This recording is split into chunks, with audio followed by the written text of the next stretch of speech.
It started as just another ordinary morning until the sky turned to fire, the ground turned to ash, and the world held its breath. It was one of those flawless September mornings in New York City, the kind where the sky looks too blue to hold anything but hope. Commuters hustled to work, tourists pointed up at the Twin Towers. Children were being dropped off at school.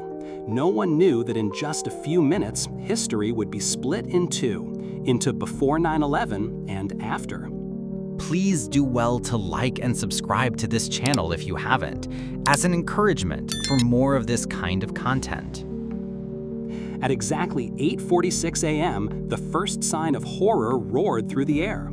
A commercial plane, American Airlines Flight 11, thundered low over Manhattan and smashed directly into the North Tower of the World Trade Center. The fireball was instant. Glass and steel flew like confetti. People on the streets froze, staring upward with a mix of confusion and fear. Was it a tragic accident?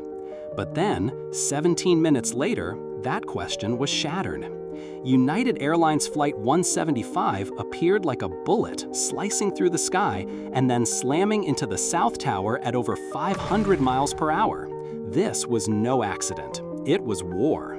On live television, people around the world watched in horror as the flames erupted. The skies over America were no longer safe. And inside those towers, people were trapped. Flames rising, smoke thickening. Some broke windows to breathe. Others made heartbreaking phone calls. And then the unthinkable happened. Some began to jump. They chose the air over the fire, leaping to their deaths from 90 stories up, live on camera. At 9:37 a.m., the terror spread to Washington, D.C. Flight 77, another hijacked commercial jet, crashed into the Pentagon, ripping through its western wall. Now the very center of American military power was burning. But the worst was yet to come.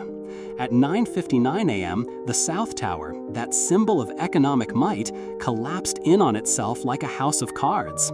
10 seconds. That's all it took for a 110-story skyscraper to vanish into dust. Screams echoed through lower Manhattan. Ash and concrete coated everything, cars, people, streets, like a toxic blizzard. 29 minutes later, the North Tower followed. The skyline was gone.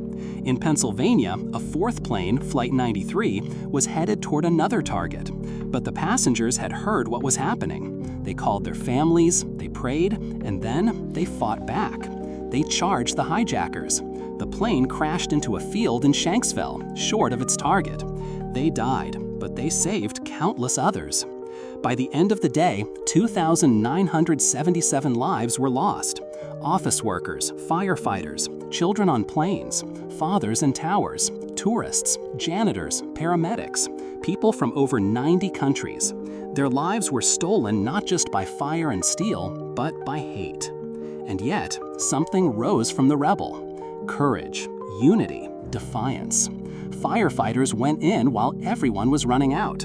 Strangers carried each other down 70 flights of stairs. Blood donors formed lines that wrapped around city blocks. Around the world, vigils were held, flags were lowered, and tears were shared. The war that followed would span 2 decades. The search for justice would lead to the mountains of Afghanistan, the deserts of Iraq, and eventually to the killing of Osama bin Laden. But no bullet, no drone, no speech could undo what happened that morning. In the place where the towers once stood, 2 vast memorial pools now reflect the sky. The names of the dead are engraved forever in bronze, whispering to every visitor, never forget. Because 9/11 was not just a terrorist attack.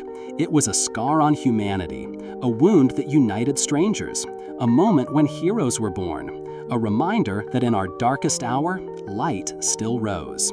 So the next time you look up with a plane overhead, or walk past a fire truck, or see a city skyline, remember that Tuesday, the day the world stopped breathing, the day it learned to breathe again.